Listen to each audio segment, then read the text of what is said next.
So my name's Trey. I'm a narcissistic abuse survivor and a trauma-informed coach. I'm getting my doctoral degree in occupational therapy, and what's been really cool is we've learned a lot in there about like rebuilding your life after trauma, whether it's physical or mental. So it's kind of worked perfectly with what I do on social media. I started my journey on social media almost 2 years ago at this point, and really had no intention on doing this as a job. Really, I just kind of posted a funny skit that talked about narcissism, and it blew up, and realized there's a whole community of people that went through exactly what I went through, and made me realize that number one, I wasn't isolated to my own experience, and number two, that there's a huge need for people to speak up and talk about this. And through that, I've been able to make this my job now, and have made great friends like Carrie, and just very honored to get to do what I do. And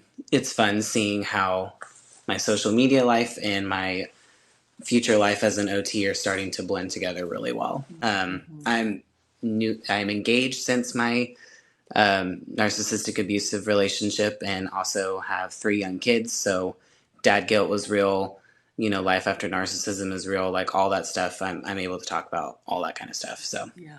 Yeah, that's awesome. That's awesome. Yeah, I'm so excited too. I saw your stuff early on when you were doing I love when I know I'm sure it's a lot of work. I can't imagine the hours that you put in, but when you do the parts of the narcissist, like hoovering and love bombing yeah. and all of, oh man, it was, for me, it was a very good way to conceptualize the internal confusion, but also intentionality, the strategy, the manipulation that goes into it, the exploitation. It put it into a visualization to help me normalize, or at least understand what I just survived. It was really, really helpful. I loved it. I love Well, that. thank you. Yeah. So I'm Dr. Carrie Kerr-McAvoy. I am a psychologist with over 20 years of counseling experience. I actually had like this, I feel like I'm in my second life. That's how it feels to me. So I had my life before. I was married, raised 3 boys. They're all now almost Trey's age, actually. They're young men doing well. I got widowed. I unexpectedly, my late husband was diagnosed with cancer. In fact, this is the time period. I'm already having flashbacks this week. It was on the 18th, he went really ill, and we knew something was catastrophically wrong. And then the day after Christmas was when we got the diagnosis that he had a rare and terminal cancer. So that started the next 5.5 months of horror of watching somebody that was strapping and healthy and golfing in November, literally being gone in June of 5 months later, was gone.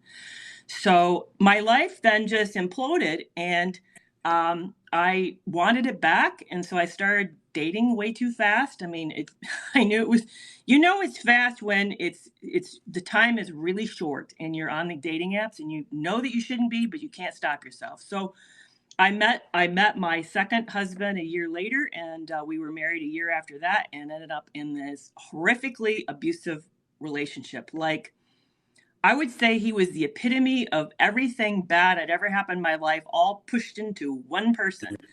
And, the weird thing is, and I just put out content about it today, is I didn't even think of it as abuse when I was in the middle of it. But it was horrific. It was awful. Never raised his voice. He rarely raised his voice. Never called me a bad name, and never hit me directly.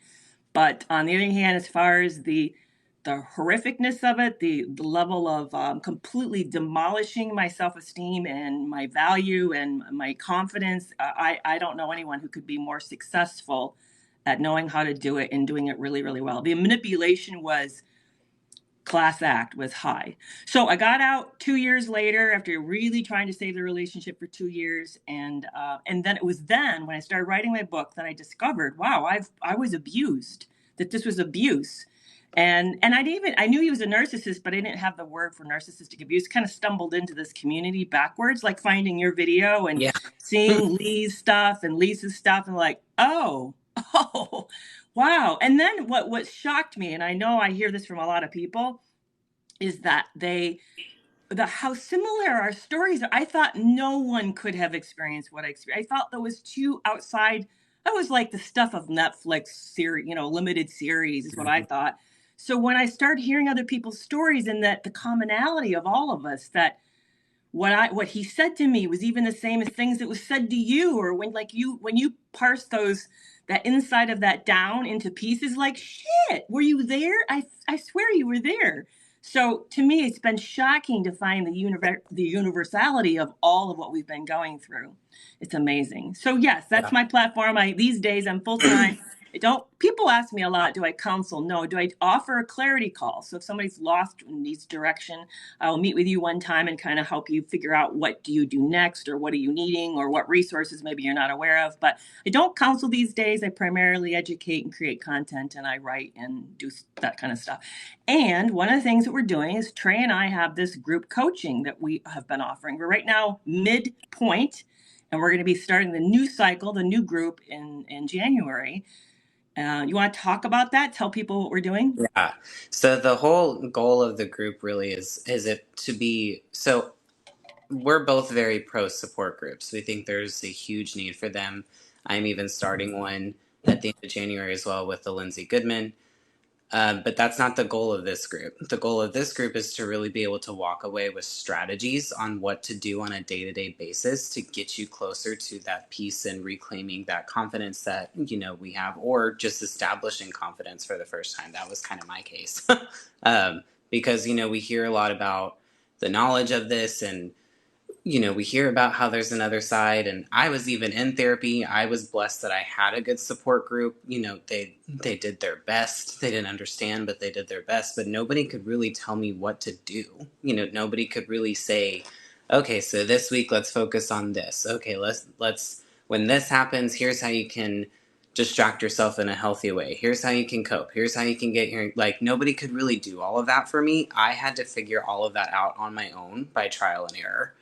So what we've done is we've designed a group coaching that's 6 weeks, and so you have a little bit of that support group vibe where you're in a group of people with a shared common experience, where and you get a little bit of best of both worlds. You get kind of the counseling background with Carrie, and then you get the with OT and how we work in mental health. It is about strategies, and so you kind of get the best of both worlds, where you can get that counseling perspective and the strategy perspective from my training, and that I'm currently getting trained on.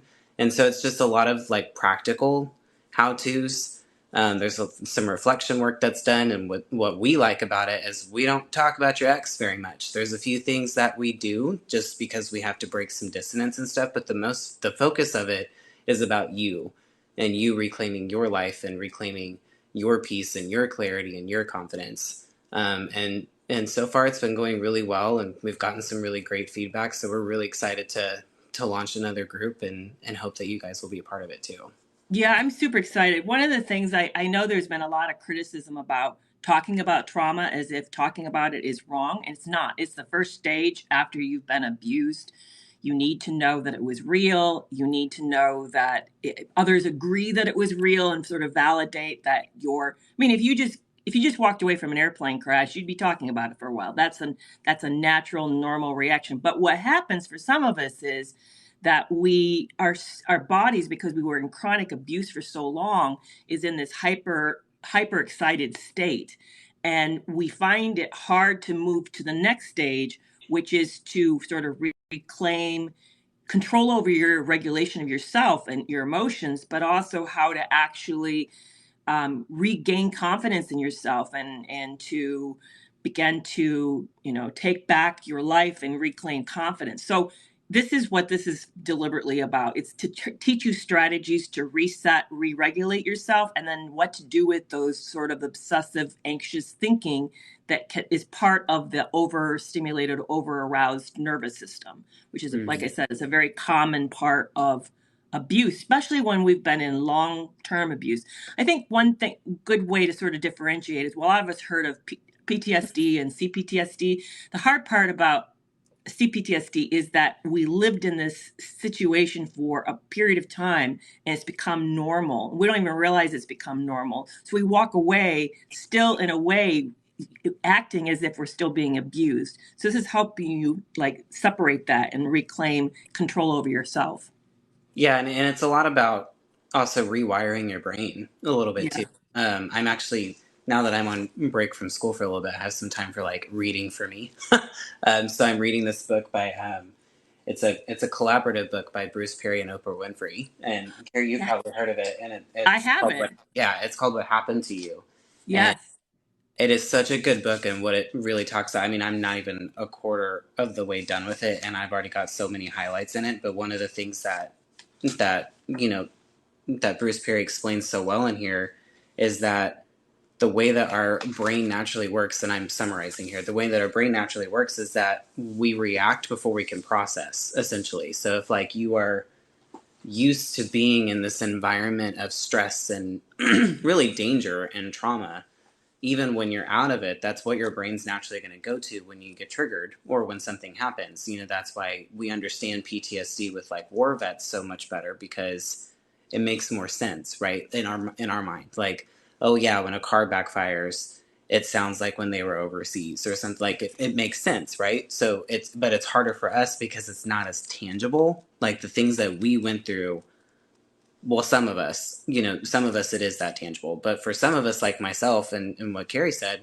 he technically didn't lay his hand on me. There was physicalness, but he technically didn't lay his hand on me. So most of the trauma that I went through, there weren't physical scars, there weren't physical evidence of what it went through, which is what made it all that more confusing for me. Exactly. And the name of the book again is What Happened to You, right? Yeah, I have it right here. So it's What Happened to You. I'm going to actually end up adding, I wanted to start reading it first before I put it on my link in my bio, but I'm going to add this as a recommended book because it just helps explain it so well. And I love how it's like written too. It's like, it's black and blue. Can't really see it, but like the blue parts are like when you can tell that Oprah's kind of interviewing him through the book. So it reads very easily. It reads like a conversation. Yeah. But What Happened to You is by Bruce Perry and Oprah Winfrey. And by the way, Bruce Perry, I don't know if you know his history, who he is. Do you know much about him? Yeah, we learned about him this past semester. That's why. Yeah. He was he was the psychiatrist involved with the Waco kids. Mm-hmm. He was pulled in and interviewed them. He wrote a book called The Boy Raised as a Dog. Yeah. I read that book. I love that book. That's another great book. It's not good. It's not a book that's going to be helpful to understand how to heal from abuse, but it is helpful to understand the way trauma can show up. So it gives you different pictures of trauma. Yeah. But What Happened to You is really powerful. And it was interesting. I didn't get very far into it yet, but I love Oprah's story about helping I think it's those Nigerian girls. Is that the country? She was helping girls, in an African country, and they were going to a new school, and she thought she'd kind of save them. They should be doing really well, and they started becoming harming themselves. She started seeing this skyrocketing rate of mental health problems, and she then got a hold of Dr. Perry and said, "What's wrong? I've pulled them out of the environment, and they act like nothing's changed." And that was when this book came out. Yeah, really powerful. She interviewed Harry around it. Did you get to see her documentary on it? She had something where she kind of talked. Yeah, there's actually a series. I think it's on Apple, and Prince Harry is part of it, where he talked about one of the basic questions nobody seems to ask people is, how are you doing? What happened to you? Well, how are you doing? It's very powerful. I think I've seen clips of that interview on YouTube. Yeah. What I'm reading right now, and you guys don't gasp, it's like, how could I get this far and not read it fully? But is Dr. Bessel van der Kolk's book, Body Keeps the Score. So I'm...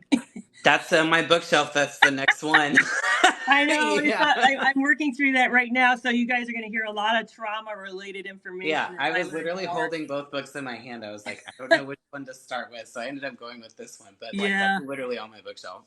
Yeah, I'm listening to that on Audible right now. In fact, I'm thinking, how I'm interviewing Lindy Bancroft in February. I think I'll reach out to Dr. Bessel van der Kolk and ask him to be the next interview. Oh, yeah, that would be awesome. I think maybe that's possible. I'm hoping. We'll see. I think it would be utterly fascinating because he would be so practical. That's what I would want him in, is to talk about what should we be doing, particularly from a bottom up versus a top down. So for those of you who don't know, there's two ways to help heal. There's what's called top down, and that's what normally when you think of therapy or coaching is when you engage in the head. So back to what Trey was saying, there's three parts to our brain. There's the frontal, the neocortex, the frontal part, the front part, which is the thinking part. It's where you plan, you strategize, you set goals, you think about yourself. It's that kind of this observation of self. It's the youngest part of the brain. So it's the part of the brain most of the rest of of mammals and life on Earth don't have. Then there's the midsection, which is the mammalian brain. That's anybody who nurses young has that part. That's where emotions and memory and all that stuff is stored there. And then the deep part, right above your spinal cord, is called the reptilian brain. It's the brainstem, and that regulates body stuff like your temperature, your heart rate, respiration, all of the basic stuff that keeps you alive. But it also is what regulates our alarm system, because that's also part of our survival, so how we keep safe. So what happens when we're in chronic or any kind of trauma is the reptilian brain reacts first. It's the same way that when you jerk back from a hot stove, we also have a jerk back or a reaction to when we experience some kind of threat, because the body's primary goal is to keep you alive. So it reacts first, but it's slowly I think they've actually timed how long it takes from the reptilian brain to the neocortex. It's shockingly long. Yeah, he didn't actually say the amount of time in the book, but essentially by the time that that part of your brain takes over, if you use the war vet example, in a car backfires, by the time that part of the brain even takes over, they're already on the floor, ducked and covered. Like, I mean, exactly. I the think reaction's already happened. it's seconds to nearly a minute plus Yeah. long. I mean, and the other problem is if the reptilian brain goes online, it tends to pull everything offline. Mm-hmm. There's the other problem is, so when you're reacting, you actually, all those other parts of the brain go dead. They go on a functional MRI, they're like empty. There's like nothing, there's no activity there, because it's funneling everything into survival. Yeah.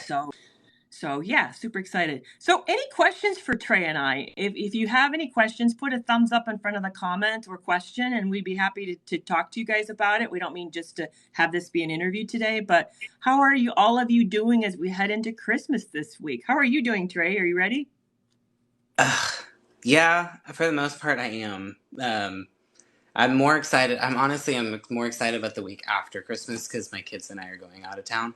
And I look forward to that. We always do something in between each semester because, my kids are earning this degree with me. I can't do all the fun stuff that I'm usually able to do. So we're actually going out to the countryside for like a solid 6 days. So I'm really, really excited. Can you post the name of the book? Yeah, I think when I'm on a joint live, I can't type comments, but I'll say it again. So it's called What Happened to You by Bruce Perry and Oprah Winfrey. It's not on the link in my bio yet because I wanted to start reading it first before I did. But when I get off, I'm also going to add it to the link in my bio too as one of my recommended, kind of like my book club recs. Yeah, I have one too, mental health resources, and it's not on mine either, but I'll make sure I add it as soon as I get off. So what I'm seeing on the comments of mine is that people are saying there's two big themes coming up. One is this is time of the year is sort of a reminder of what they don't have anymore, what's been lost or what's happened. Like for me, sharing around, this is the time of year when my late husband was diagnosed with cancer. Or the other big issue I'm seeing is it's a time of year when they're aware that a lot of people have family and community and they're feeling really isolated. So yeah. what are your thoughts or comments about either one of those? I think especially this is where anytime that you're redefining what a holiday looks like, it's always difficult. I'm before my narcissistic ex, I was married, and the holidays are always a little bit difficult for me in that sense, just because I never pictured them this way. Like I never pictured it to be.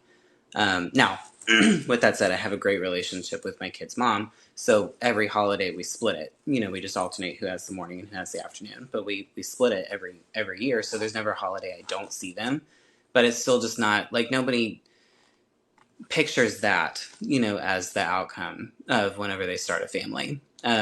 Now, one of the things that I just have to do is I shift the focus to the fact that, like, with my situation, I'm very grateful that I have the relationship that I do with my kid's mom, because we do joint stuff together on holidays still, and we we do split the day, and we have great communication. So even though it looks different, there's still some silver linings to the situation, and we're still a very unified front with our kids. But when it comes to kind of more of an abusive situation, I think it's looking at the weight of the outcome over the weight of the cost. And what I mean by that is that yes, the holidays may look different because you have chosen, let's say that you have a really toxic family environment and you've chosen to not participate in that. Like, that costs you something, right? It makes your holidays look different. It makes, maybe you're spending it with different people, like maybe you're just spending it with less people. Like, it costs and it sacrifices you something. But the outcome of that is that you are protecting your peace. The outcome of that is that you are not exposing yourself to abusive behaviors. The outcome of that is that you are growing closer to healing rather than, continuing to be set back by like those undertone comments or the dog whistling comments or just the flat out passive or just flat out aggressive comments that people make. The outcome of that outweighs the cost of what it's costing you, if that makes sense. So it's kind of shifting the focus onto, because our brain naturally just wants to, I've heard so many lectures and TED Talks about the fact our brain, it's annoying how much it goes to the negative first. Like that's always what it goes to. It goes to the glass half empty mindset first. And you have to consciously like almost stop that in its tracks and redirect it to reminding yourself, but this is why I'm doing it. And over time, this is going to become my new normal. Over time, I'm going to see why I feel safer doing this and why it's worth it for me. Yeah, it's been really tough. I find that I get into an envious mindset where I start to notice what other people seemingly have that I don't have. And I have to catch myself. And I do I do the same thing. I root myself in truth. I remind myself that I don't know their full story. And just because it looks pretty doesn't mean it is pretty. And that, do I really want to have someone else's life? I often remind myself that when I really think about other people's lives, I really don't want anyone's life but my own. Yep. The next place I go to is I ask myself, what could I do in one small way that will make this a little bit better? Maybe it's as simple as making yourself some hot cocoa and finding a Hallmark movie. But I try to ask myself what would sort of reset the mood in a different direction. And it can be really subtle. Sometimes it's even just contacting someone else who's in the same position as you and then having a moment together and maybe telling stories or, even doing a joint Netflix movie watch or something like that, but keeping it simple. So that's what I do. I ask myself, why am I being envious of this other person? Like, for example, I have friends that I know that go every year, they go to Colorado, go skiing. Every year, every freaking year they do that. And I end up thinking, well, back in the day when I was married to my late husband, we couldn't afford to do that. It wouldn't have worked out. And then, and then afterwards, then I was like in my pity party because I'm widowed and I don't have and now I'm single and all of that stuff. It just feels really, really hard. So what I remind myself is, though, but for them, I know for her, it's not all that fun. I've been doing every year. And I also know they have a big fight on the way home, that it always kind of wraps up with this nastiness. And I'm thinking, you know what? And she has to manage all of that. And I'm like, glad I'm not managing it. So I remind myself the truth that it's just window wrapping is all I'm seeing. I'm not really seeing what life is like.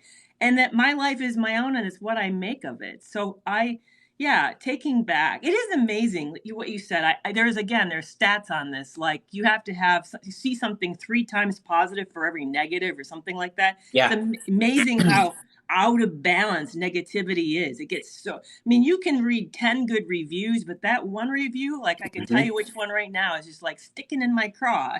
So Yeah. No, it is true. I can have lots of glowing ones, but Yeah. And just to kind of give another example too, we just had Christmas with my dad's side of the family this past weekend, and this was the first year that my grandfather wasn't around because he passed away in June, which is my dad's dad. And, it was just, I think the first one's always the hardest after someone's passed, and, especially because he was like the patriarch of our family. So there's been a generational shift in how our family looks right now. There's a lot that's gone into it. So my dad is kind of taking over that, patriarch role, which is, it's even just like odd for me because it's just like, oh gosh, that means I'm next, so it's just, there's a lot of just like, there's a lot of weirdness to that. But, we did just something really simple where, we had everybody bring some kind of game. So like my aunt brought Loteria, which is like, Spanish bingo. And then my dad ended up buying everybody like the, if y'all know about Texas, that Buc-ee's is like a huge thing here. So my dad bought like the tie-dye Buc-ee's Christmas t-shirts for everybody. And we've never done like a theme, but it was just something like, just something simple like that, we just did something that we've never done.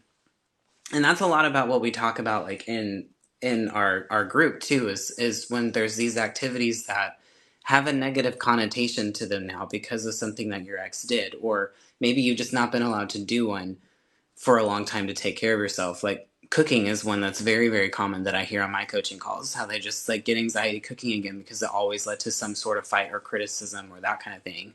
And it's really about finding what those activities are that have those connotation and reclaiming them for yourself in some way. So if like cooking's the thing, go on Pinterest and find a recipe that you've never done before and just try it. Just do something new that's just for you and no one else, and that's kind of what you have to do. I think Carrie's example was great. If you're redefining what your holidays look like because of some sort of toxic environment, do something new in it to establish a new norm. And that also can help distract from, just the sitting and thinking of the what if. That's like the biggest rabbit trail that we can get down is the what if trail.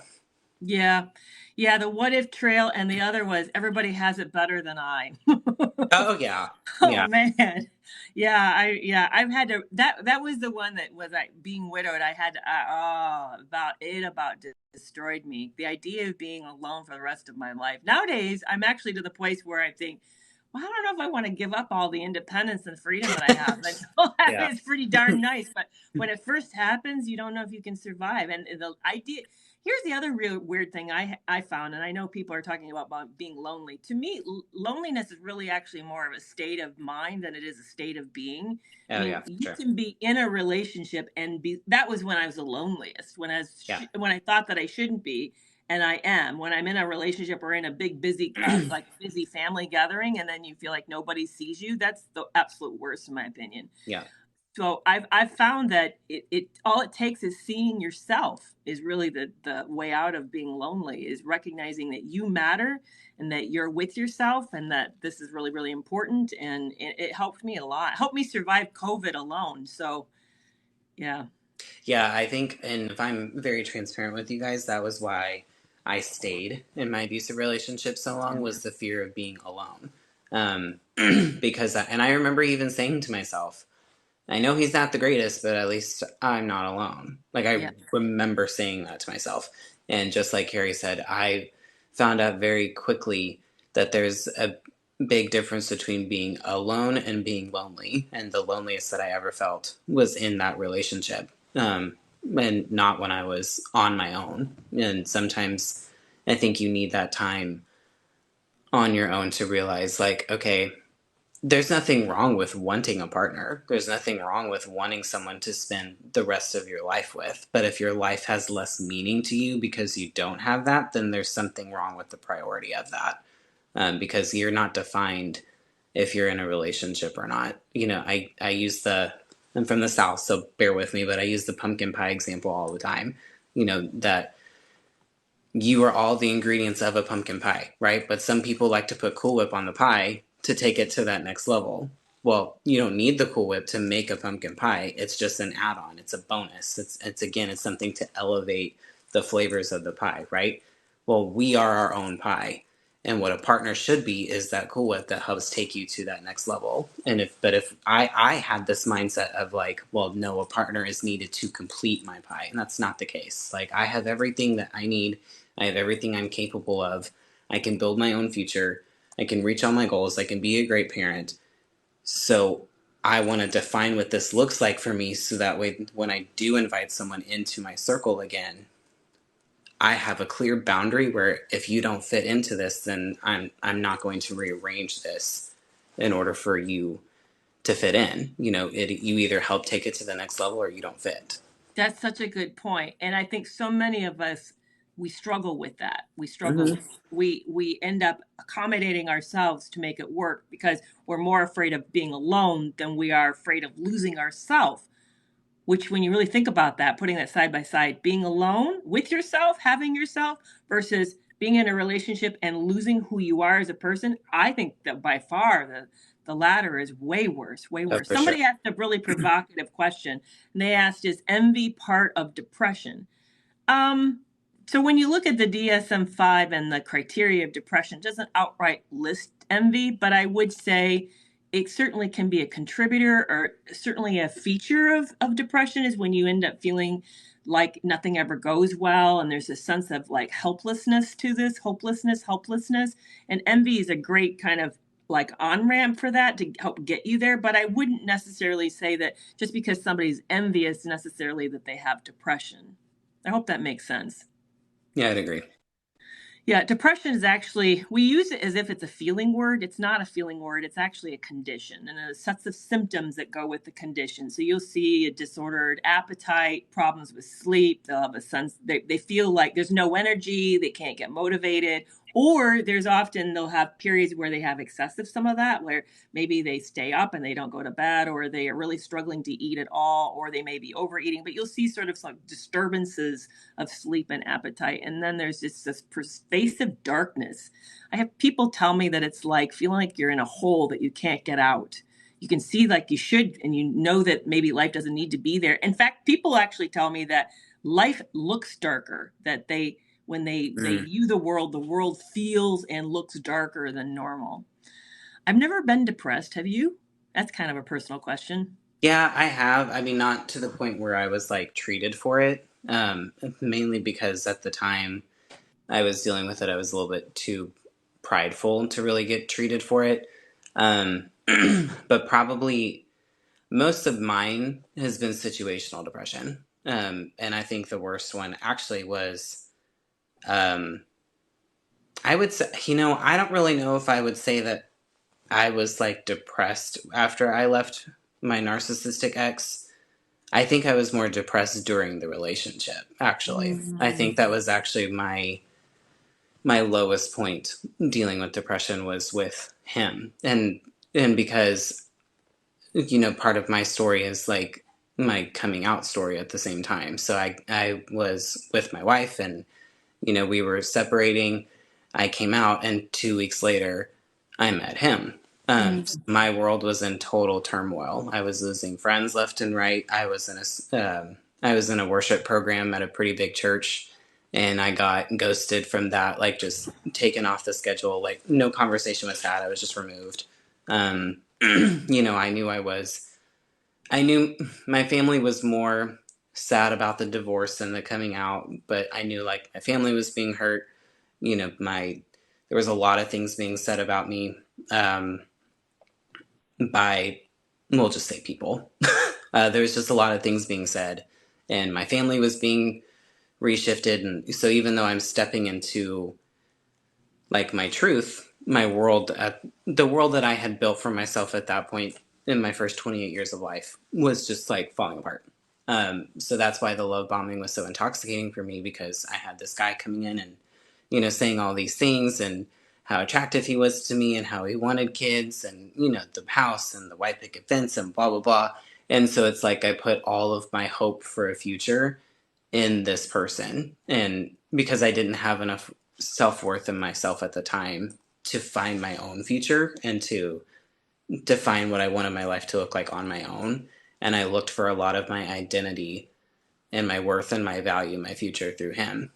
And when I slowly started to realize that I had made a mistake, I was like, it was this weird dichotomy of, I was so depressed to where I was too depressed to get out because I couldn't see past it. And I was also so depressed being in it. It was like I was stuck in this like depressed fog where I was almost paralyzed. Like I didn't want to be in it, but I also didn't have the energy, didn't have the drive, and didn't have the what's the word I'm looking for? I didn't think I could do it. Like I didn't see a possibility of a different alternative. Yeah. And so I think that's actually when it was worse, the Yeah. worst for me. Yeah, in fact, you kind of connected with something that to me powerfully. In fact, it also connected with somebody else who said that they divorced a narcissistic husband of 30 years and he's iced her out and he's being aggressive and now he's blocking her and won't talk to her and she's wondering, will this last forever? That your story and then that comment reminded me of, and this is something I just want everyone to hear, really want you to hear.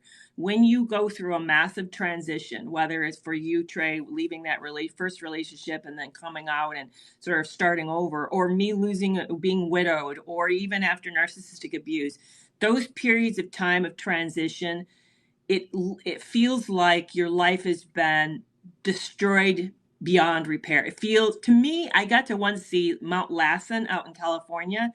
It blew up in like the early 1900s, and the blast zone for that volcano is hundreds of miles. It's Wow. hundreds of miles of circle of no trees still grow in that zone, inside that zone.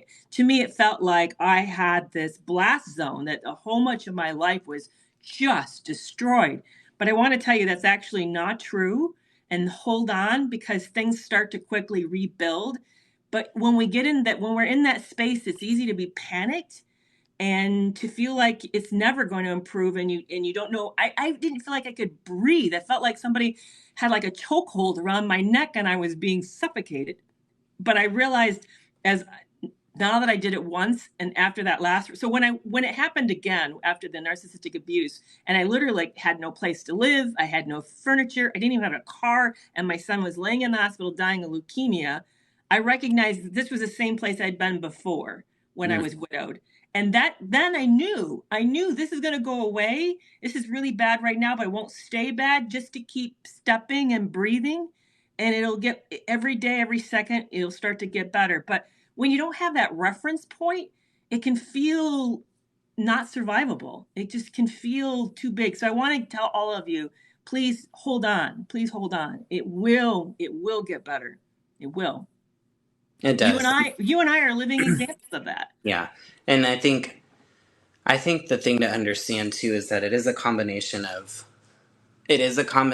time, but it also takes work. Like I think in normal healthy breakups, time is kind of the leading factor when it comes to getting over it. You just got to get used to like establishing your new norms and like all that kind of stuff. You go out with friends again, like you start feeling like yourself, maybe like, I don't know, it depends on how long the relationship is, but we'll just say like 6 to 8 weeks. You kind of start feeling like you're getting back on track. With these kind of relationships though, because of what you went through mentally, time alone, in my opinion, does not heal it. Time without strategy is just time spent when and just feeling stuck. And I think that we can move through this so much quicker than we realize if we were just given the tools. At least that's how I felt. Like if I, Yes. I had just been given the tools, and I kind of broke through my trauma bond fairly quickly compared to most people. And I think that's just because I was so, well, I had been given opportunities in my life to build resiliency already, but I was also just so desperate to feel normal again, like that I just was willing to try anything. Fortunately, I had a background in, like my undergrad degree was in psychology, so I learned some things on my own, and I already knew I liked to journal and this kind of stuff. So again, I had the opportunity to kind of build a little bit of resilience before. But if you're someone that's never really been given, because resiliency is something, it's a skill, it's something that you learn. Like if you're not given adversity, it's really hard to build resiliency. That's a good um, point. so if you've not been given those opportunities before, then you really have no idea what you're doing. And again, that's the whole baseline and the whole purpose of our group Yeah. coaching, is to Yeah. give you those specific strategies. If you guys are interested in that, the link to that's in both of our bios. We only take a max of 15 people, and I think we only have like 6 spots left. So we're almost full. It starts on January 7th. You get to be surrounded by a group of people that have been through exactly what you've been through, and you get the best of both worlds with me and Carrie, the strategies and the counseling side. So again, the links to that is in both of our bios. You can go there and get registered, because we only have about like 6 spots left for that. Yeah, yeah. Moose Lover 50, I see you. Would you DM me over on Instagram? Let's talk. Somebody's talking to me about an issue that's happening. So, yeah, I agree, Trey, that, and you're right. Not only did I know it wasn't going to last, but I also knew what I had to do. I knew what I had to do, and I immediately jumped into group, and I got group coaching immediately. And I also started to find a new focus for my life. I knew that I had lost all focus. I had no focus, and I wasn't going to go back to counseling, but I immediately jumped into like redefining myself very, very quickly. So, yeah, I agree. And yeah, like you, I also had a lot of practice at resiliency. So, Become a master at overcoming yeah, I obstacles. That's know. People are great. like that. I one time, one of my most humiliating moments is this, because when to become a psychologist, you not only have to get a PhD, and probably same for occupational therapy, but you have to have supervised hours with another Hmm. professional. And you have to, for psychology, you have to have 4 years of supervision, 4 full-time years of Wow. supervision, 2 years prior to the PhD and 2 years post. So I was in my 2 years of post, and my supervisor heard my bit of my story, and she looked at me and said, "How are you normal?" And I knew she seriously, genuinely wanted to know why I wasn't more ill. And I just thought, oh, this is so embarrassing. You're like, So, thanks, coach. oh man, yeah. So it's because of resiliency, and that's Yeah. why it's sort of really amazing. But yeah, it does group. In fact, right where I'm in the section of right now in the how the body keeps a score, he says all the studies on trauma consistently show that support is critical to healing. He said, Yeah. but not just getting support. It's not enough that you're surrounded by people who love and care about you. It's that they see you, that there's a reciprocity in the experience, that your experience is understood and known and you're seen. And that's what these group experiences do. We can see you, you can feel that connection, you can get the skills to learn how to actually kind of re-regulate when you start, so you're learning what to do when you get a bad moment. It's powerful. For me, it was one of the most healing experiences I had, was to do that. Yeah. I think I didn't necessarily get like group coaching at all, but I think a turning point for my healing journey, when I started to feel a lot less crazy and a lot less isolated, was when I realized that two of my closest friends had been through this. Mm. And so just being able to hear them tell my story without knowing my story, if that makes sense. Like just, them talking about their experiences and I'm listening to them and I'm like, oh my God, that's exactly what happened to me. It made me feel so a lot less crazy. That's the best way that I can put it, because I really had it in my head. Nobody gets this. Like nobody's gonna understand. And why would anybody understand? I didn't even understand it myself. Like I wasn't able to explain why I couldn't move forward. I wasn't able to explain like I don't know why I can't stop thinking about him. I know he's a jerk. I know he wasn't worth it. I know all of that. Like, but for some reason I'm still doing it. So if it's like if I can't even explain why I'm feeling the way that I'm feeling, then how are other people going to be able to understand it? So knowing that I had those two close friends that had been through it was a major turning point for me. Yeah, yeah, yeah. It was really a major turning point for me too, and just, yeah, there was steps that I did. I educated myself. I got into a group.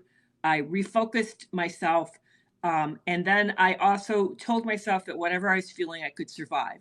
So when Yeah. I had the utter, again, I mean, not only was I left, but my son was dying. So I was kind of like left with two like hugely horrible things. At times I couldn't even speak, and um I knew that that moment, as bad as it was, I wouldn't die. I felt like I was dying, but I wouldn't die. So I would just hold on. I would just hold on and pray and Yeah. breathe. I kept breathing. And I found out that, I knew feelings were temporary, and I found out they were temporary. It feels horrible. You don't know if you're going to survive, but I found out that I could. Yeah. So, yeah, yeah. Wow. Some of the stuff that the stuff that we go through, right? It's amazing, the human spirit, the resiliency of the human spirit. Yeah. Yeah. Well, anything else that we want to say before we wrap up today? I know I'm having people who are interested in the group who are checking out the link right now. So I'm so excited. We only have a few spots left. So I appreciate that you guys are going to be there. I can't wait to meet you and get to know you personally. And that's it. I don't know if people realize it's live, guys. It's Yeah. not it's not an online course. It's not you're going to do this alone. You're doing this live with us in the moment. So that's the additional benefit of it is you get us in real time Yeah. interacting with you.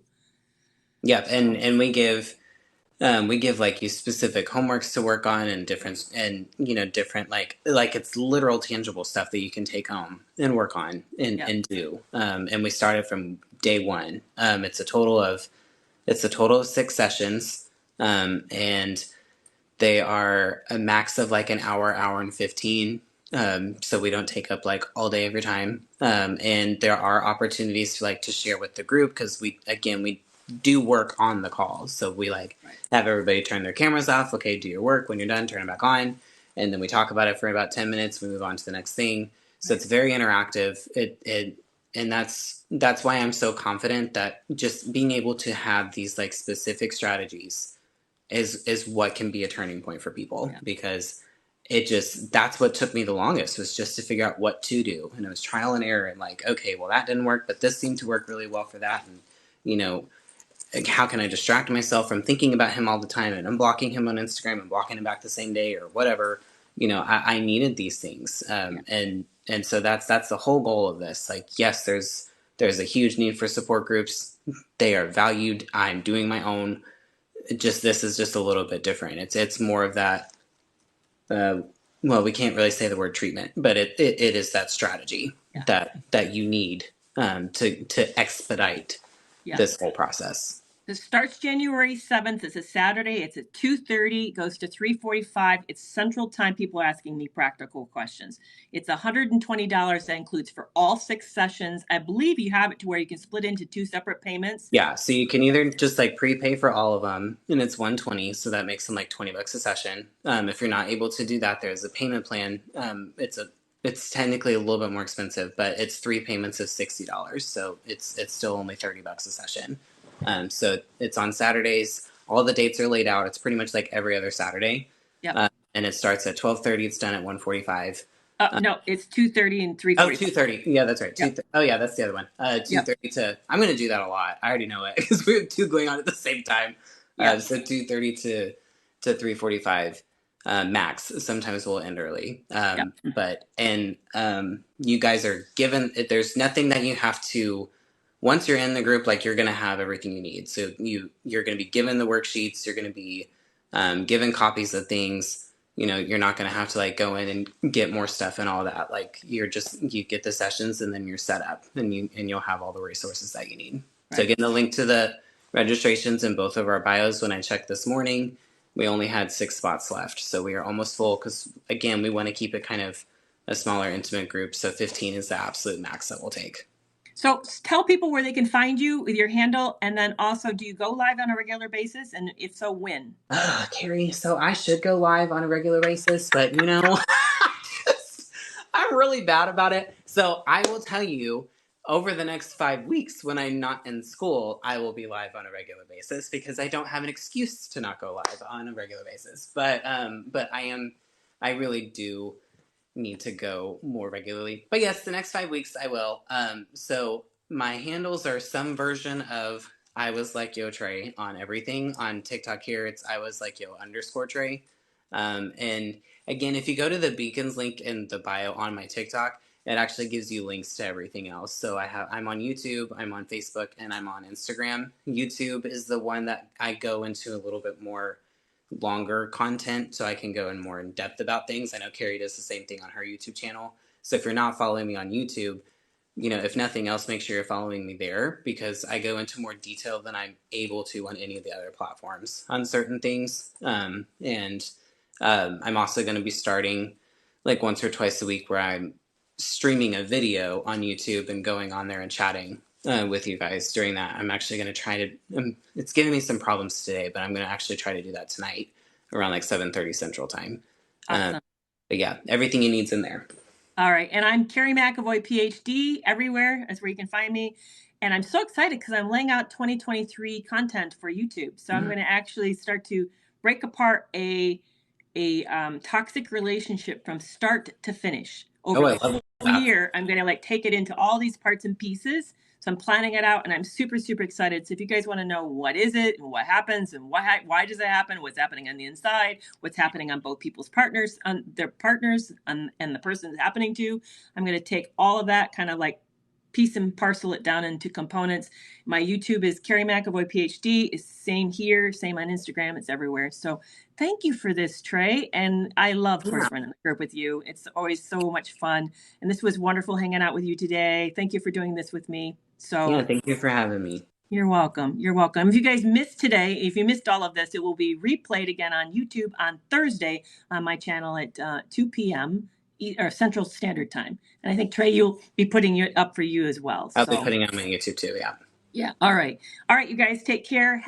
I'll see you back on Thursday. I'll be here Thursday at 1. So, but see you guys then, and take care. Bye-bye. Happy holidays, everyone. Yep.